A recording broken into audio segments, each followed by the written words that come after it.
Good afternoon, good evening, colleagues. Okay, I've been reminded that my voice is no longer the voice that I had when I was teaching 350 undergrad students. I used to carry, and I think they went with my voice. So now I need this thing. So welcome, colleagues. Thank you very much for making time to come this evening and be part of the public lecture, the Fellows Public Lecture. We do have several series of public lectures, and so we have 3 public lectures normally during any given seminar, and these public lectures reflect the architecture of the cohort. And so we have senior, Isolomso, mid-level career, and we try and split also to look at natural, physical, and then the humanities and social sciences to give the colleagues that come to STIAS the flavor of the headaches that I have during 5 to 6 months of every semester, but very, very nice headaches. And so I do encourage those of you that haven't applied yet to become fellows to please do urgently. But welcome, and I would like to thank Josefin for accepting to present this afternoon, this evening, and also to thank Yinze here to accept to present Josefin.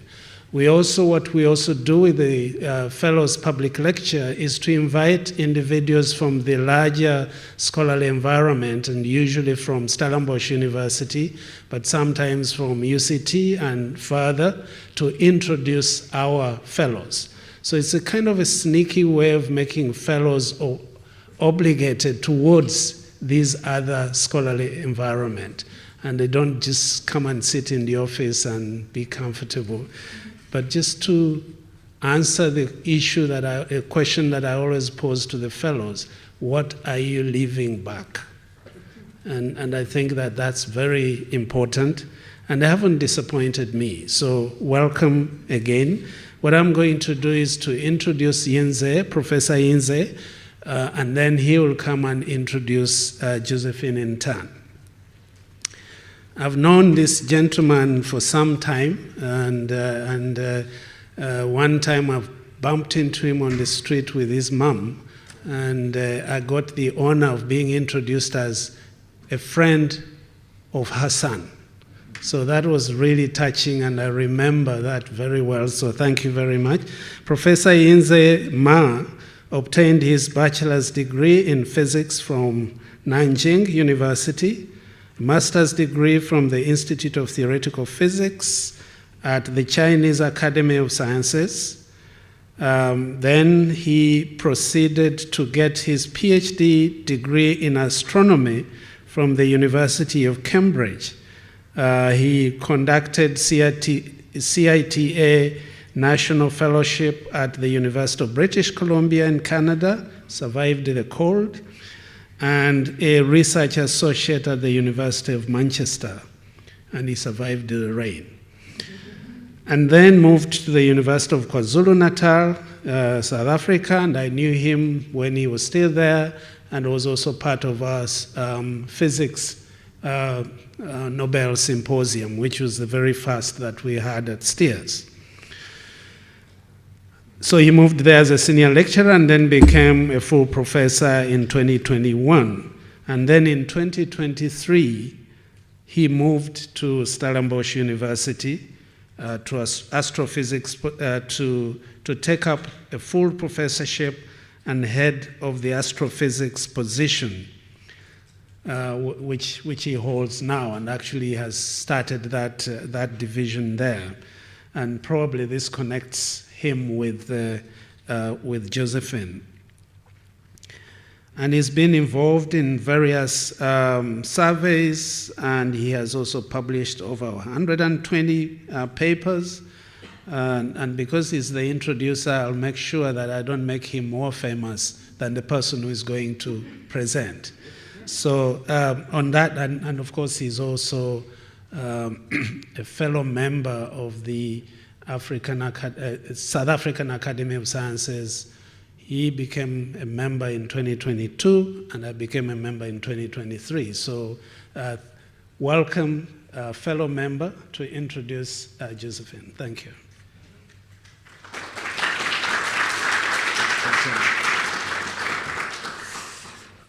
Ladies and gentlemen, it's my great pleasure to introduce Professor Josefin Larsson. She is a professor of astrophysics and deputy head of the physics department at KTH, Royal Institute of Technology in Sweden. She's also a Wallenberg scholar, and she obtained her MSc degree at Lund University and her PhD at the University of Cambridge. So we just chatted beforehand that the year I came to the same department, Institute of Astronomy, is the same year that she left. But we have some other friends in between us, and etc. And then later she became a postdoc at Stockholm University. So her research deals with some of the most extreme phenomena in the universe, powerful stellar explosion like supernovae and gamma ray burst, and compact objects that they leave behind. She investigated the fundamental open question regarding these phenomena, and including how is this explosion triggered, as well as how the property of the compact object, the neutron star and black holes, are connected to the property of the progenitor stars and the explosion, which I believe she will illustrate in details very soon. And together with her research group, she addresses these questions by analyzing observations that cover most of the electromagnetic spectrum. So with this introduction, I would like to welcome Professor Josefin Larsson.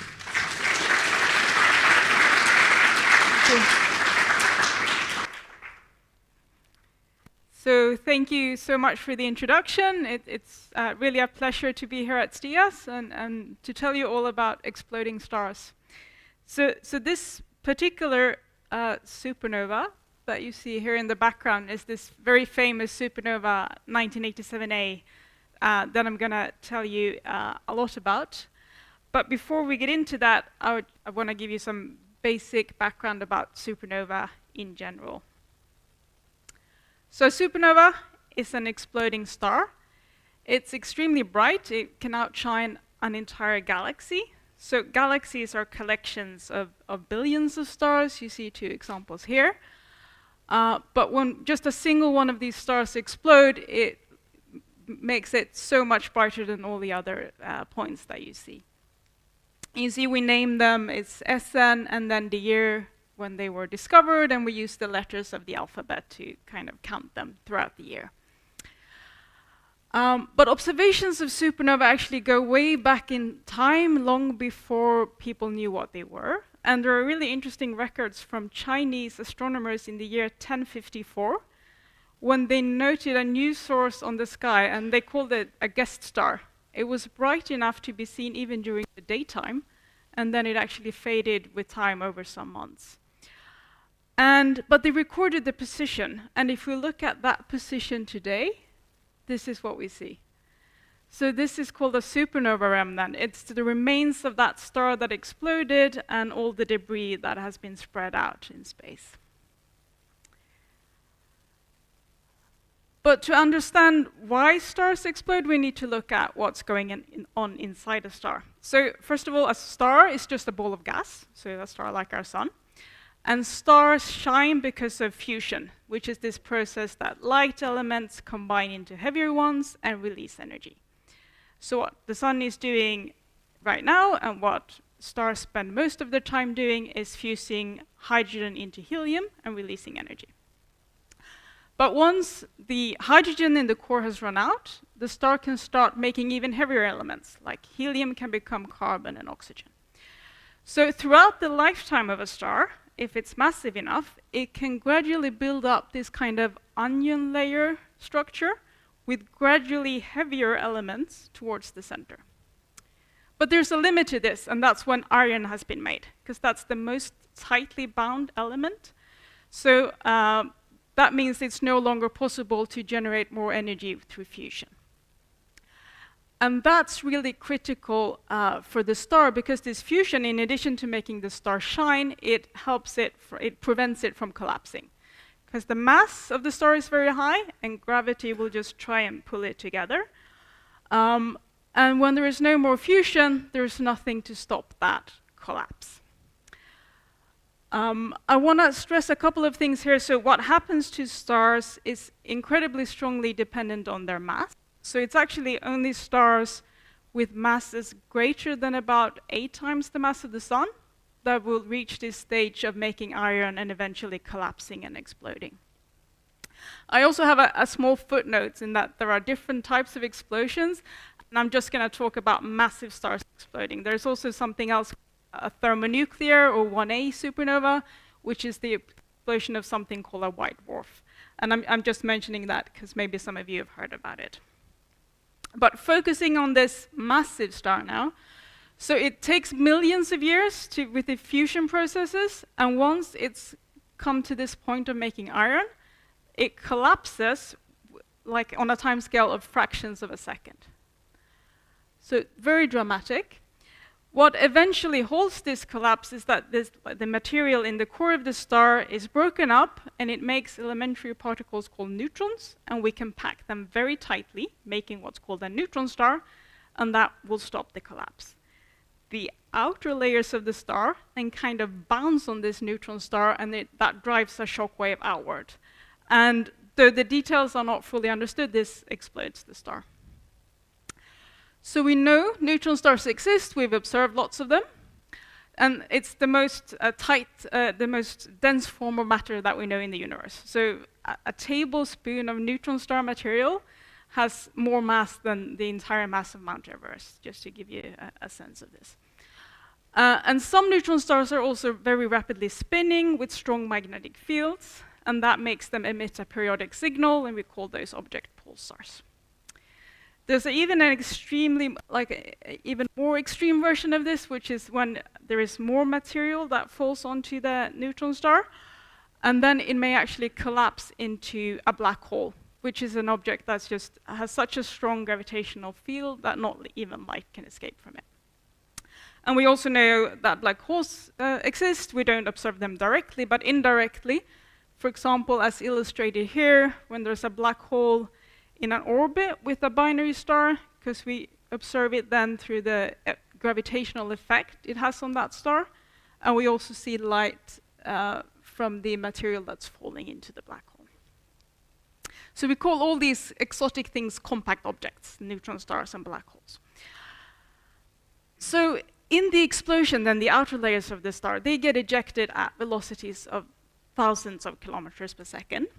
And during the explosion itself, there's also production of new elements, and then we can actually make things even heavier than iron, so things like gold and silver and so on. And this is one of the reasons supernovae are really important in the universe, because in the early universe, after the Big Bang, there was hydrogen, helium, and a small amount of lithium. All the heavier stuff is made through fusion inside stars and in these different kinds of explosions. So all the elements that are critical to have, chemistry and biology here on Earth, they're all come from the stars and the explosions. They also create compact objects, they accelerate particles, they inject energy to the surrounding environment so that can regulate how the galaxies grow and how they form stars.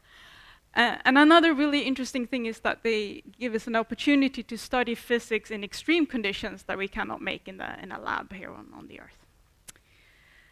So some of the questions that we're trying to understand is, for example, there's a big diversity in the properties of supernova, and we have a very complex classification scheme that I'm not going to subject you to, but we don't fully understand how the properties of the star kind of produce this big diversity of the explosions.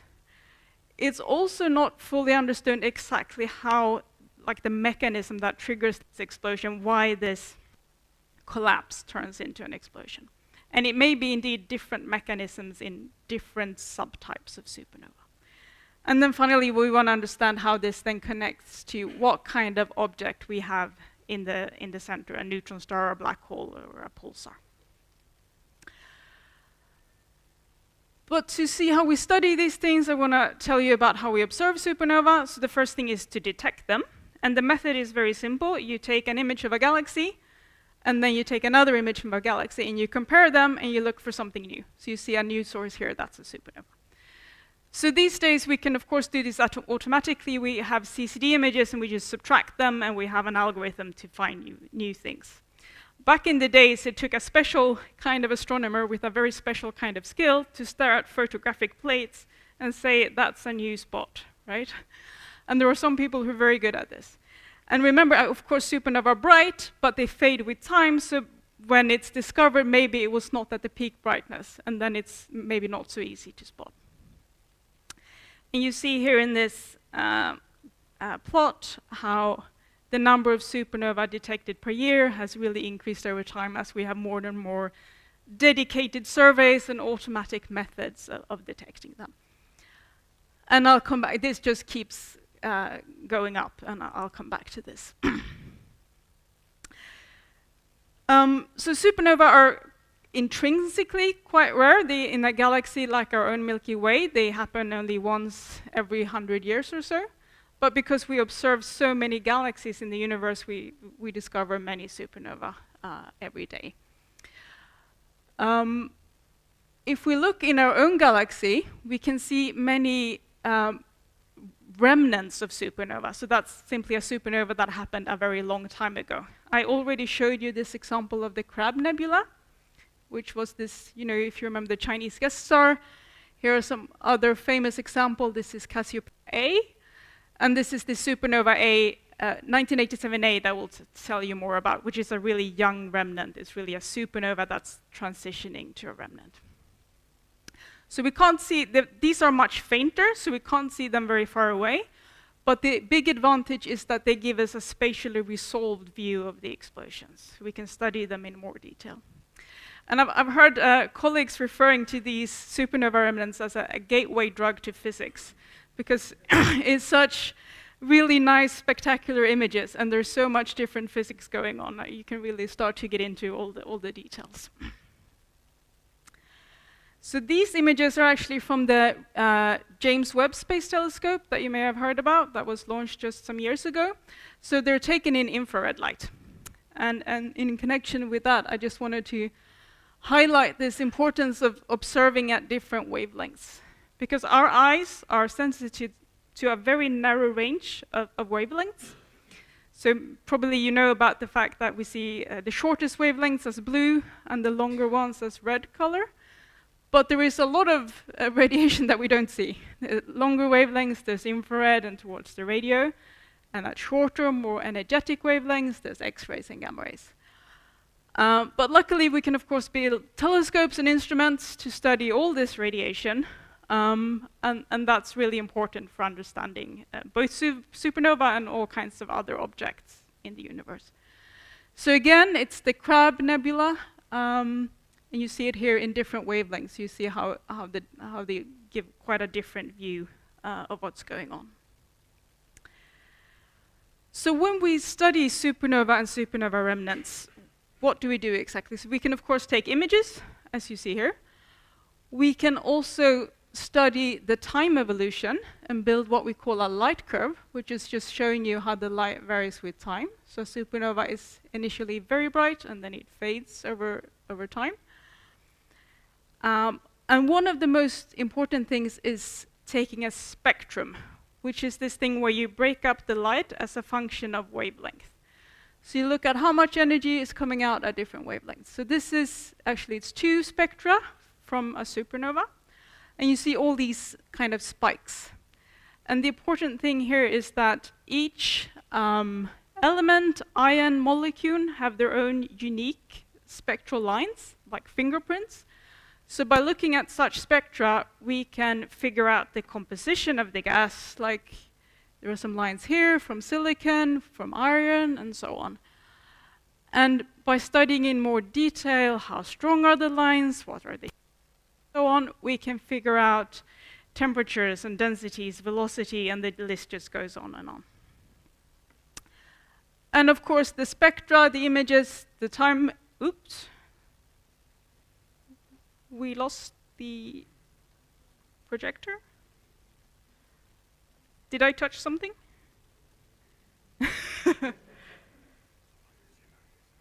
Ah. No?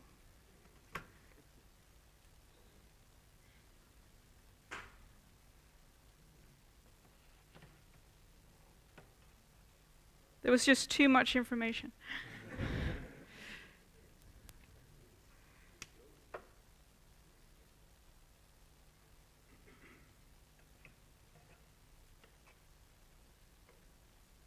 Yay, okay. So you need to stay here? Okay. I'm a bit scared to move now. Okay, so I was going to say we of course compare all this information with theoretical models for all these processes that are going on. Okay, so with that I want to introduce supernova 1987A, which is really a supernova of a lifetime. So we observed lots of supernova every day, but they're mostly very far away, which means it's limited what kind of information we get. This one happened really close to us, which makes it kind of a Rosetta Stone for supernova physics.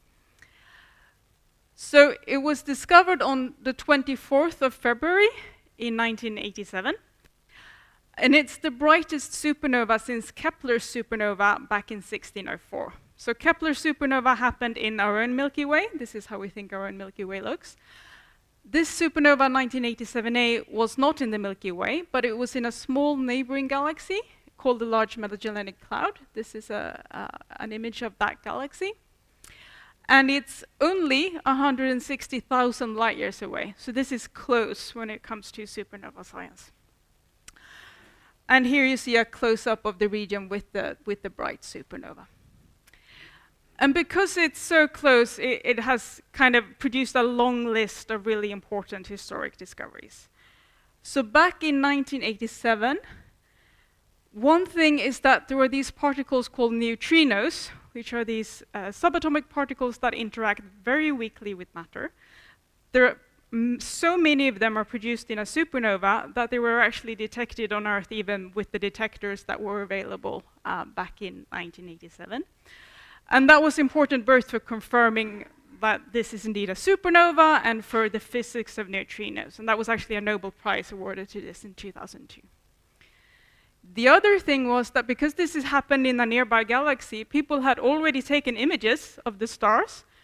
So we can go, this is the supernova, but we can then compare with images taken before, and we can go and look and say that's the exact star that exploded, and we can confirm that that is indeed then missing afterwards. So, and then that showed that that particular star with this funny name had a mass 20 times higher than that of the sun. So it really confirmed that it's the massive star exploding. It was also very good timing in 1987 because only a few years later it was the Hubble Space Telescope was launched. So this is the Hubble Space Telescope, and this is what the supernova looks like when you have the resolution of the Hubble Space Telescope. So let me just kind of highlight, this is just a bright spot on the sky. With the better resolution, it looks like this. So what's going on? The supernova is actually the thing in the middle. These things are just bright stars, and then there are 3 rings of gas around. And they were actually ejected from the star before the explosion. And astronomers have been able to figure out that the geometry is actually like this. So it's 3 rings in kind of an hourglass configuration, and it just looks like the ellipse is like this because how it's projected on the sky. And we can work out that most likely this was 2 stars originally that merged, and in the merger process, they ejected these rings 20,000 years before the explosion. And kept observing these things at regular intervals with the Hubble Space Telescope. So if I just zoom in on this inner ring, here is how it looks. So you see it goes from 1994 till 2024. We also have images from this year. I just haven't yet updated this image.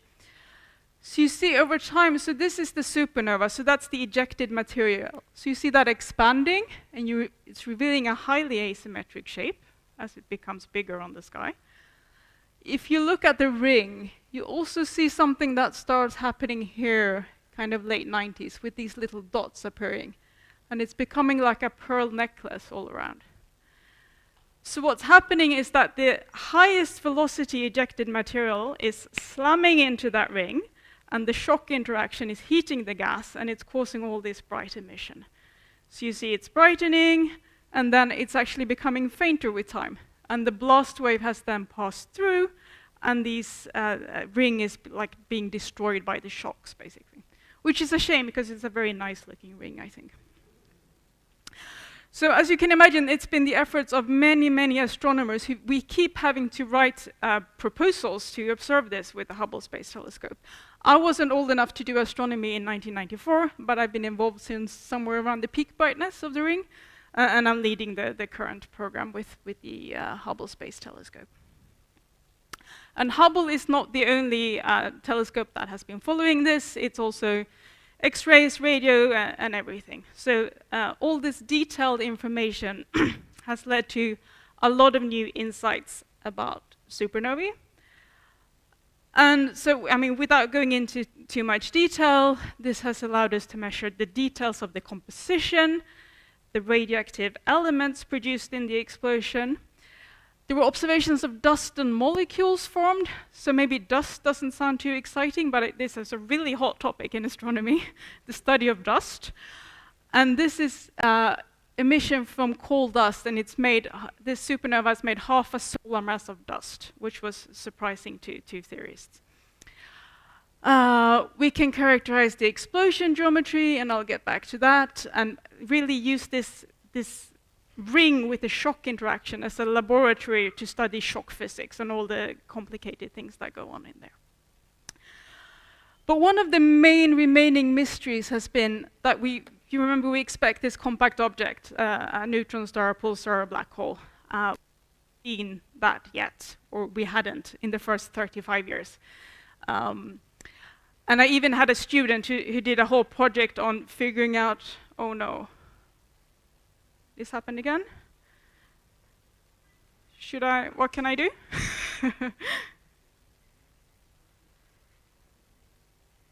I didn't touch anything. Here we go. Okay. Okay. So this changed with the launch of the James Webb Telescope, is the main point. And so I want to briefly introduce this. So it's launched at the end of December 2021, space telescope that observes infrared wavelengths. It carries several different instruments. I want to highlight the things called integral field units, which are super useful. I've told you about images and spectra, and these kinds of instruments is a way of combining the two. So in each pixel of your image, or spatial pixel, we call that a spaxel, there's actually also a spectrum. So we can figure out the composition and so on at each individual point in the image. It also means that if you see a line, like here, we could make an image of just that line. And that's really helpful. So if we look at first just a CCD image from the James Webb Space Telescope, it's very nice. This is all the infrared emission. You see it's more detailed than we had with the Hubble. But there's no kind of point in the middle from the compact object. But if we use these integral field units and make images of just ionized argon, we do see that. There's something right smack in the middle here and also here. So the Roman numerals here are just the way astronomers denote how ionized something is, so how many electrons an atom has lost. And I should say the ring here is actually emitting because of dust, so it's not argon. So this provided really clear evidence for the presence of a compact object. So what we're seeing, it's not the direct emission from the neutron star, but the strong radiation from it is heating the gas, the ejecta that's very close to it, causing it to emit these argon and also actually sulfur lines. But of course, there are still some mysteries remaining. It's for sure almost certainly not a black hole. It's a neutron star, but we don't yet know if it's also the kind, the pulsar with the strong magnetic field and the rotation. And this discovery really captured the public imagination, so there was a lot of media interest in this. But of course, we're not done. Whenever you have a new result, there's also 100 new questions. So we have observed this again. We had some observations last year, and also actually just a few weeks ago. I barely even looked at those observations. But from last year, this is confirming what we had. This is that argon line again, and the dust continuum nearby, and I can subtract them, and you see there is this point right smack in the middle. So it confirms our discovery. It also shows some more details. We have more lines from also calcium and actually chlorine in the middle here. And we can determine how fast that neutron star is moving, 500 kilometers per second. But there are still a lot of open questions. And I think we want to basically keep observing this forever to really see how the properties of that compact object, what they are, and how they evolve with time. And I really want to highlight the importance of having that full chain of events. We had the image of the star beforehand. We've followed the whole explosion in detail, and now we have that compact object, and we can kind of watch how that evolves and what the properties are, and try and connect all these pieces. So with that, I want to move on to something slightly different. Though we're going to come back to 87A, because it's just impossible not to. But what I want to focus on now is the 3D geometries of the explosion. And this is actually based on real data of an exploding star.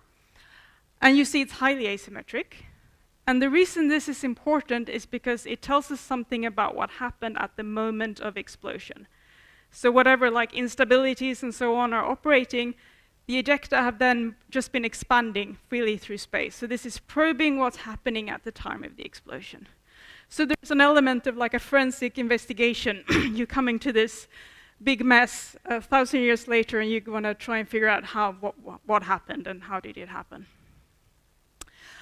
So, and in particular, I'm interested in the explosion mechanism, which is basically imprinted on this shape. So how do we get 3D information? So first of all, we need something nearby, like a supernova remnant, like we have here. This is a very nice-looking supernova in a distant galaxies. It's very bright, but it's just a dot on the sky. So it's never going to give us spatially resolved information. Okay, but this is 2D, right? We need the third dimension, which is along the line of sight.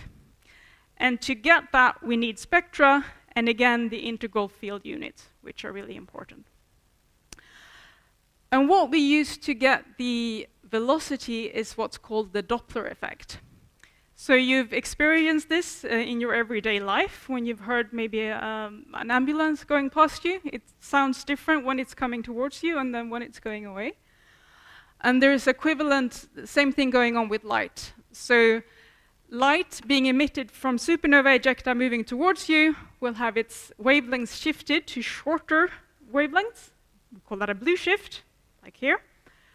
And then if it's moving away, it's the other way around. It will be red shifted. And we also have this nice assumption, it's a free expansion. So the distance from the center is just that velocity and times the time since explosion. So by looking at the spectra, and this is the only equation I'll have, this is the shift of the wavelength from that like breast wavelength that you would measure in the lab, tells you the velocity and therefore also the distance from the center. So let me show you how this works. So this is a supernova remnant called 0540-69.3, 0540 for short. It's 1,000 years old, and this is based on some optical observations. This is all the optical emission. This is the pulsar, this is the remnant, there are some unrelated stars. But this is also an integral field unit, so I can select my individual lines from different elements. If I pick out only sulfur, this is what it looks like. You don't see that here because it just drowns because there's so much other emission. And then if I use this technique with the 3D reconstructions, this is how it looks in 3D. So this is now isosurfaces, so it's contours of a constant brightness, and I've set this to be highlight the brightest emission. So this ring here is this ring here, whereas you don't see the faintest stuff because that's below the levels. And I can even spin this around for you. So you see that the sulfur in this star has been ejected in this highly asymmetric kind of networks of rings. And this can be done also with other elements. We were looking at sulfur, here's oxygen and argon. And these are kind of small rings in the middle, close to the center of the explosion. There's a big torus of oxygen around that and a big blob of hydrogen to one side. So it's really an incredibly asymmetric explosion, and we're not really sure how this was produced. And I'm currently, this is one of the things I will be working on at STIAS, have some new JWST observations that will allow me to add other elements to this and try and figure out what's going on. Also, I told you we would get back to 87A.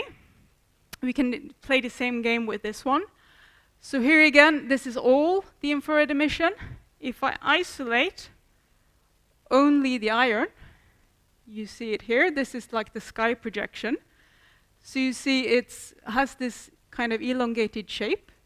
And I just drawn the ring as a circle, so you see it as a reference point. But then we can look at it from just other direction. You see here with the compass where the observer is. And you remember the ring is actually inclined by 45 degrees to the line of sight. And this is just now a different way of visualizing. Instead of the isosurfaces, this is a volume rendering. So the brightest emission is the kind of dark purple, and the fainter one is out here. And again, you can see this spinning around. So for some reason, this supernova has ejected two big blobs of iron, but they're not in exactly opposite direction. There is also like a bit of an offset, and it's close to the plane of that ring, but not exactly in the plane. Okay, and so this was iron. We can look at other elements. This is the iron I was just showing you. This is silicon. This is just another emission line from silicon. This is molecular hydrogen, helium, and this is actually ionized iron, where it's just down here, where it's actually started to interact with the ring. So you see, there are some, of course, similarities. They all have this kind of same elongation, but there are also some differences on a more detailed level. And you can see this here also from a kind of a different viewing angles. So for example, you see these kind of two blobs here, but this looks a bit different and so on. So why am I doing this? Like apart from the sheer satisfaction of knowing how this thing exploded. So first of all, we learned some basic things. So you remember our textbook star with the onion layers of different materials? Clearly, we do not retain this spherical structure. This is super asymmetric. Also, so I should highlight now, I'm showing this in a different way. So this is iron, and the molecular hydrogen, I've just changed colors. So the iron here is, it's the gray, and the molecular hydrogen is this more orangey thing. So in this star, you see that the hydrogen is on the outside, and we have iron in the inside. But clearly these layers get mixed because there's hydrogen, molecular hydrogen, right also where we have the iron.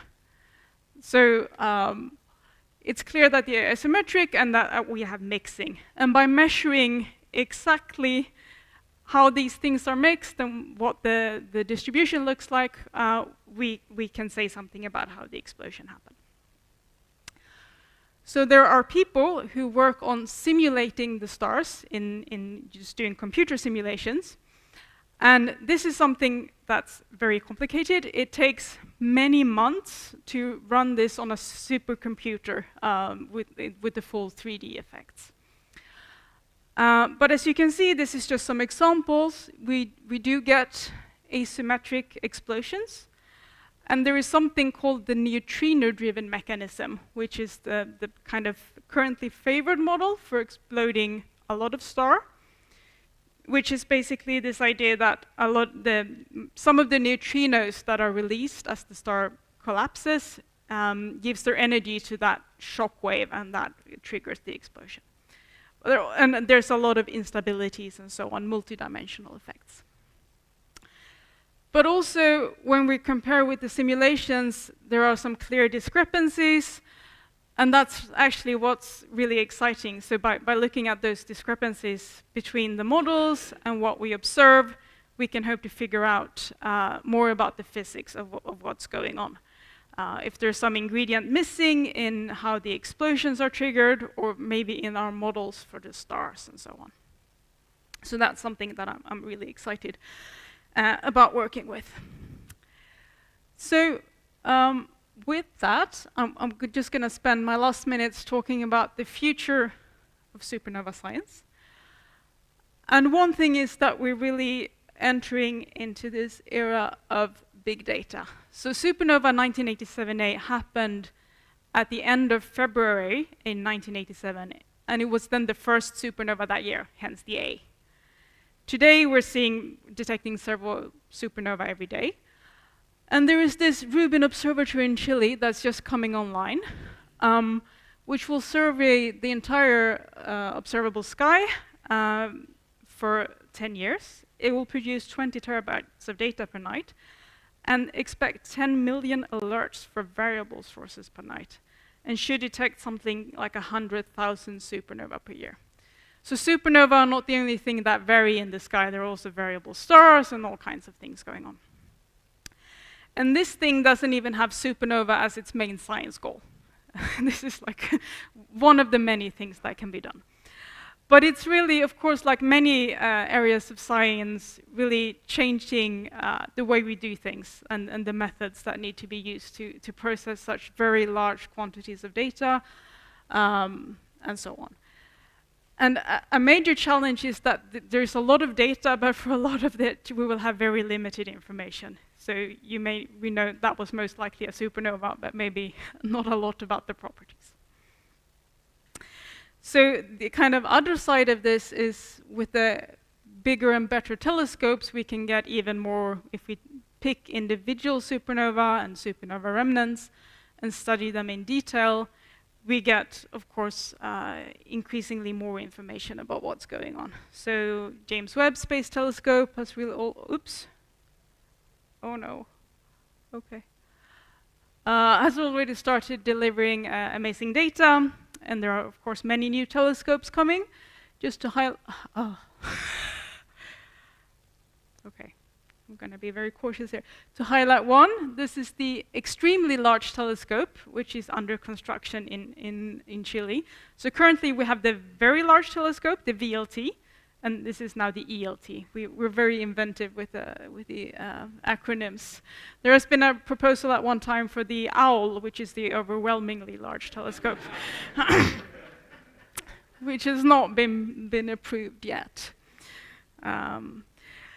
And so, of course, this comes together with also big advances in like the capabilities to do simulations, which is really important for understanding these highly complex things. That's really a great opportunity for the coming years to compare those simulations with what we see with these telescopes. So that brings me to that final slide, which I accidentally showed you about 3 times already.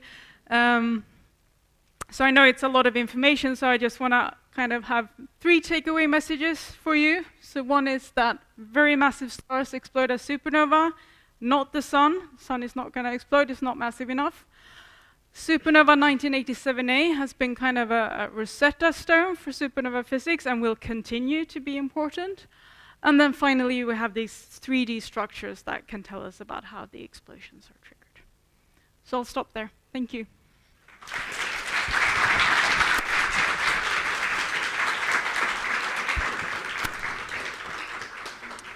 Thank you, Josefin.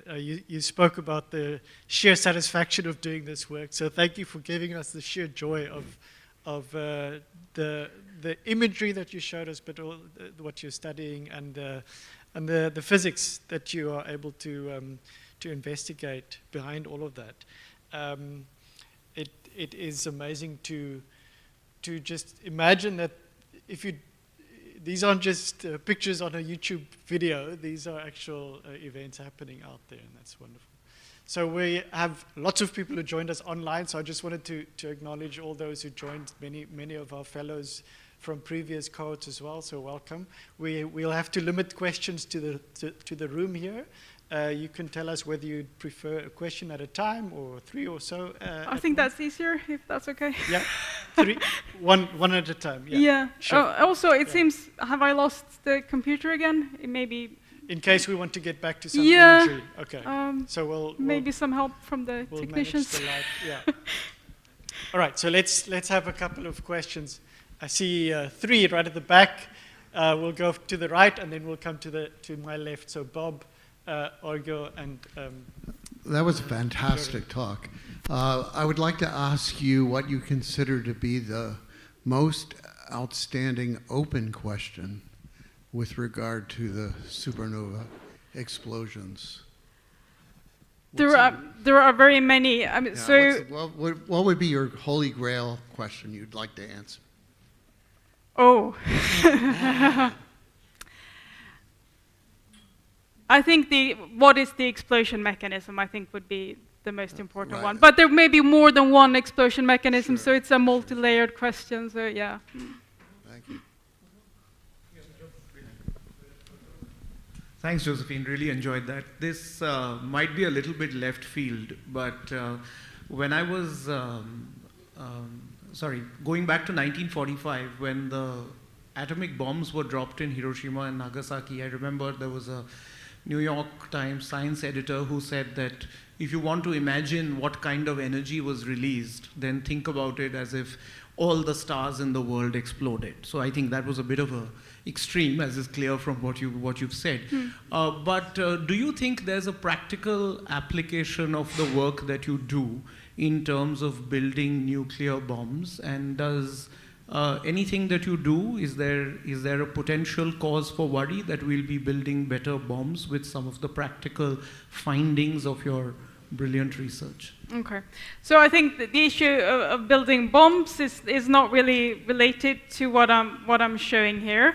So the practical uses are actually more in terms of methods. So I mean, most of the PhD students that we train who do not stay in astronomy move on to do data science, which is a big deal these days. So all the analysis methods and so on, which can be applied also in other fields. So I think that's the most kind of important kind of everyday application that you can take from this. Yes, Göran was next. Yeah, hi, over here. Yes. So yeah, I agree with the others. Excellent talk. Thanks a lot. I was just wondering about this 87A, because you mentioned in the beginning that 20,000 years before the explosion, there was a collision or a fusion with 2 stars. Can that affect the data you get? Do you see any risks with that as the Rosetta Stone of your field? For sure, I mean, some things can be affected by the fact that it was a binary merger, but at the same time, binary mergers, so actually most stars in the universe are not on their own, like our sun, but most stars are in binaries. So this kind of mergers should be not very uncommon. Thanks. So I saw Amanda next, and I just want to make sure that I'm seeing everyone here, green shirt, Louis, at the back and right at the front here as well. I'll try to get all this. Thank you, Josephine. That was fascinating.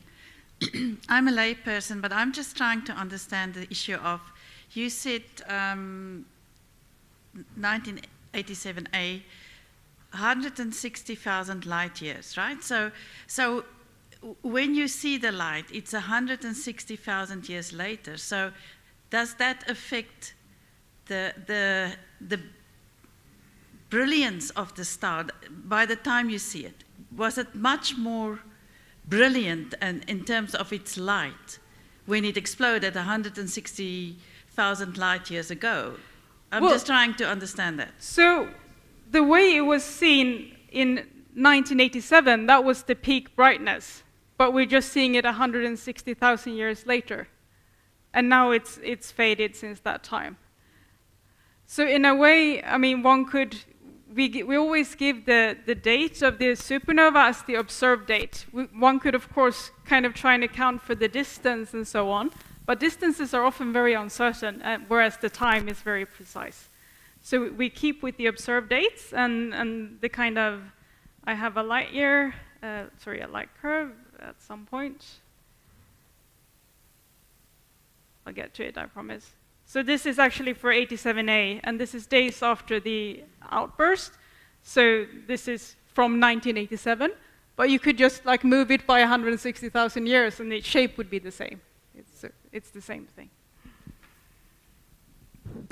Okay, so we had over there with the green shirt, yes, and then I saw Louis, Leonard, Helen, and Yinse. Did I miss anyone? Okay, so in that order. Third row over here, please. Hi.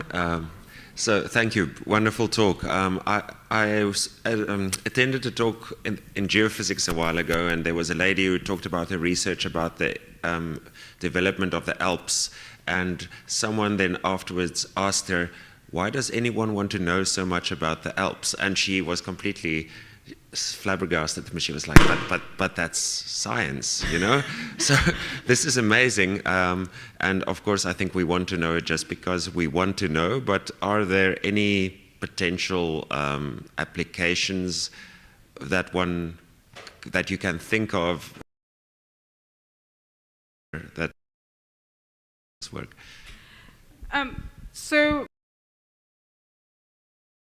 applications, but I think it's a way of understanding fundamental physics better. For example, these neutron stars and so on, it's really regions of extreme gravity, extreme magnetic fields that we cannot recreate here on Earth, and so on.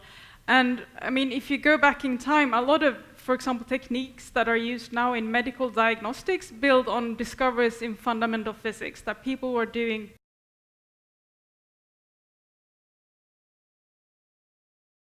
That's one way of viewing it.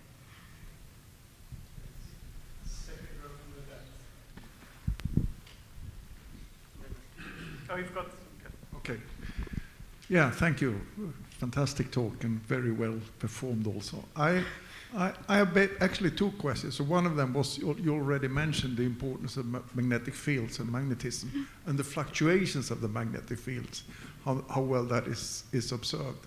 And the other one goes back to the several questions about applications. I mean, today, a black hole is a reference in the GPS system.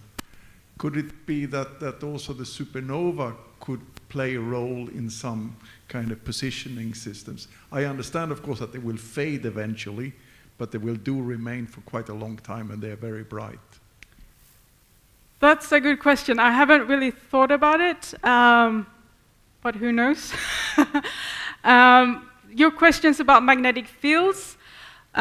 So that's an uncertain. So there are magnetic fields. Stars have magnetic fields. We know that, and also the neutron star. There's a big question about whether they play a dominant role in terms of triggering the explosion. It may be that there is a subtype of the most energetic supernova, way more energetic than 87A, which are maybe magnetorotational supernova, where the magnetic fields actually play a dominant role. That's even harder to simulate. The theory, I guess, is not fully developed, but for sure, I mean, this is likely something that's important in at least some explosions. Thanks. Next was Louis. Thanks, Josephine, and excuse the pun, but you are a star. I have a very short question. Where does the South African SKA project fit into the future of this kind of research? So, I mean, I guess SKA has a very broad science objectives, and most of them are not directly related to supernova, but I believe it will also detect some transient events, and there is something very exciting in, so this is now radio telescopes for those of you who don't know. There is something called fast radio bursts, which are just these very brief spikes of radio emission, which are not directly connected to supernova probably, but may actually be from a type of highly magnetized neutron star. So in a way, something that can happen after a supernova. So maybe that's the part that's closest to this research, that it can detect these fast radio bursts and study them. Okay. Helen? Thank you. That was spectacular. It was beautiful to watch, beautiful to hear. I am a layperson, so my questions arises from what you might call enthusiastic ignorance.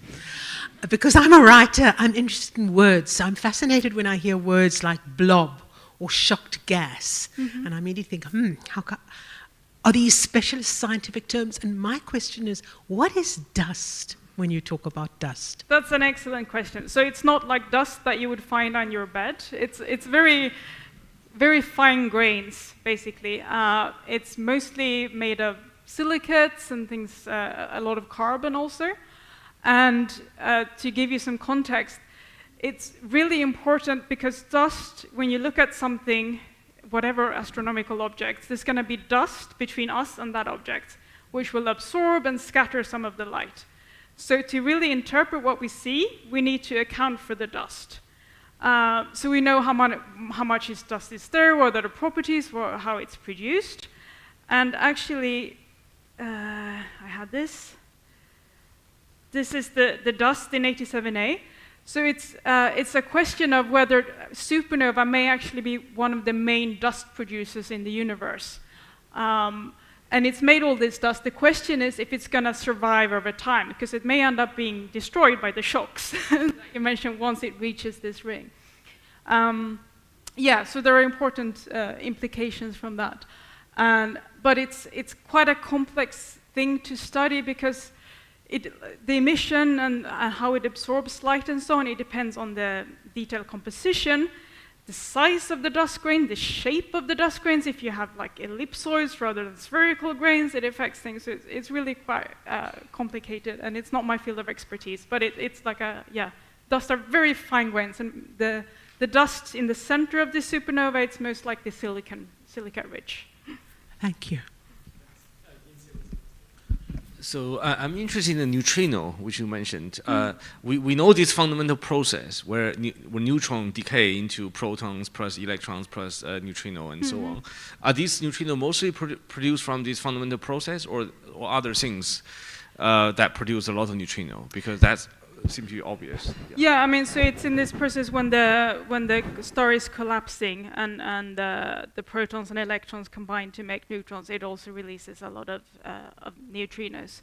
So actually, most of the energy, the gravitational binding energy that's released, comes out as neutrinos. It's only like 1% that comes out as light. Hi, over here.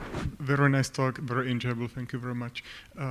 So if I'm not mistaken, when you mentioned that the heavy elements were created during supernovas. So could you make a guess or make an estimate how many supernovas actually contributed to the elements we have here on Earth? Is it a couple or millions? I have no way of telling that. Okay, so I mean, let's see. So first of all, this builds up over time. So the first stars in the universe were made from just hydrogen and helium, basically.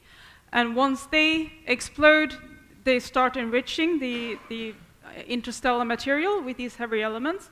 So once you make a second generation of stars, it already has some oxygen and iron and so on. So by the time we make the sun, so the sun, even though it hasn't done any fusion to make iron, it contains iron from previous generations of stars.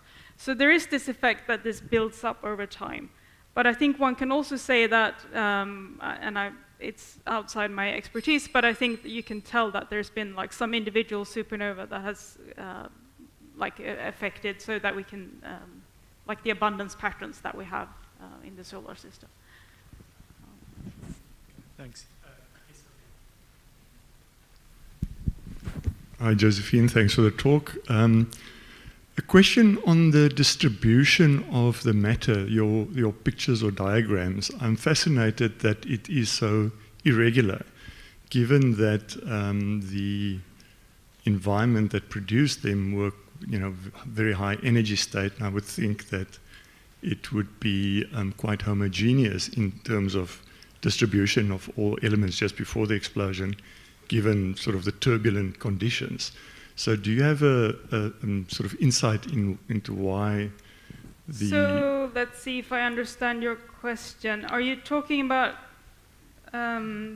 partly this structure? No, or? if you go further on, maybe I didn't understand what you were saying, but you have these nice diagrams of, 3D diagrams, shapes. Where were they? I think they were the back. Yes, yeah. for instance that. So yeah. Yeah. So I mean, but this is still fairly regular. Some of them looked like they were only on the one side of the explosion. Sure. Yeah. And for me, that's a fascinating occurrence. The other thing I just want to sort of quickly ask is, as a second question, if you don't mind, is I believe supernova is also used to determine the expansion rate of the universe now. And maybe if you just can comment on the sort of Hubble tension, and I've also heard about the dust being maybe a potential impact. Okay. Thanks. Okay, so if I start with this. So these, maybe it's actually helpful to look at that picture of the star. So one of the things that drives these asymmetries, so when the star is collapsing, there is something called neutrino-driven convection that has some instabilities. But once this shock wave then starts propagating throughout the star, where we have the changes in composition, there's a big change in the density gradient. So that triggers what's called Rayleigh-Taylor instabilities at the composition interfaces. And you get these kind of finger-looking structures and so on. So that's kind of one aspect. But how to get that incredibly, when you just have two blobs and so on, it's not fully clear if that's enough. And it may be that the compact object that's created is somehow involved in creating these the most extreme asymmetries that are seen, potentially. For your other question, so the supernova used to measure the expansion of the universe. They were actually the footnote thing I said I wasn't going to talk about. It's the it's the thermonuclear explosion. So that's something completely different. So it's a white dwarf, which is the remains of a low mass star. So our sun will, in many, many billion years from now, become a white dwarf. And a white dwarf can also explode, but for different reasons. It's made of carbon and oxygen, and that can basically ignite fusion explosively. And that can be used to measure distances very accurately and hence the expansion of the universe. And what you're referring to, the Hubble tension, so that's the basically measuring the expansion rate of the universe and using different methods give different values. So the 1A supernova give one value, and for example, measurements of the CMB give something else. And yeah, there is still a tension and people are still debating it very much. I think, yeah, and of course dust is one of the main things that could be contributing to this. Yeah, it's a very, very active field. No clear consensus at this stage. Great. Thank you. Jenny? Thank you very much. It's on? Yes. Okay. That was an amazing talk. The way you made complex science so accessible, and then you also shared this sense of wonder that I think still propels you and your work. I'm fascinated to just hear a bit more about the kind of geopolitics of how this research works, because you gave us a hint about, you said you write a lot of proposals, and of course you showed us telescopes from, different parts of the world, and I'm just thinking, living in a period where, the appetite for funding science goes up and precipitously down in some kind of key countries that have been funding this. And maybe that picture you showed from 1994 onwards, even over those decades, that there's not a gap. Well, I don't know, I didn't look closely enough, but that the continuity of this work is also so important. So I don't know I'm really just feel out of touch of knowing how is this work being sustained in these times of new shifting alliances and appetites for science? Okay, so that's a great question. So it works. There are different ways this works for different telescopes and so on, but a very common method of running things is that you write proposals, basically, and all the major NASA and ESA telescopes are open for everyone to apply to, and it's a competitive process, and it's very hard to get time, and it's a peer review, and if your proposal is accepted, you typically have then exclusive data rights for a year or so. And then after that, all the data ends up in big public archives, which is, I think, a great thing that we do in astronomy, because it really enhances the total scientific return of all these investments, because people can use it for other studies. But there are, of course, there are some telescopes that are where it's limited to nations who have paid. Sometimes it's just one nation. Sometimes, like it's some consortium of many countries. And so on, and yeah, so there are different ways that this works.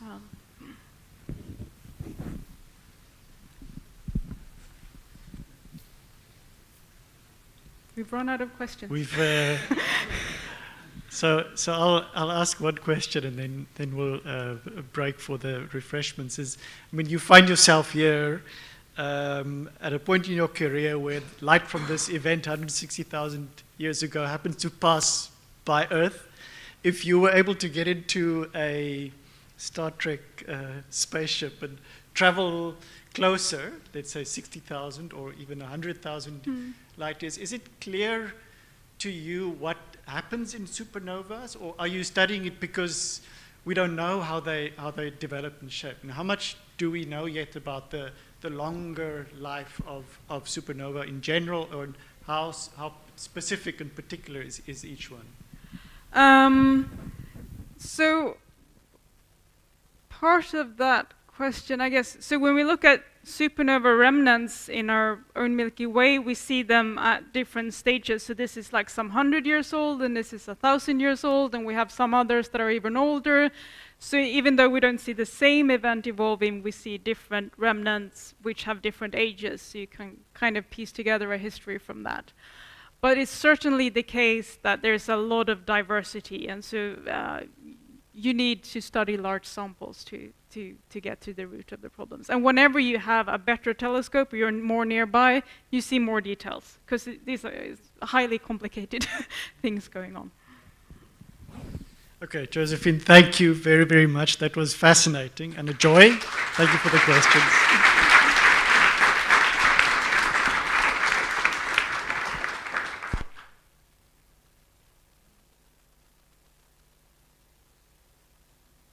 We're invited to join us for some refreshments outside.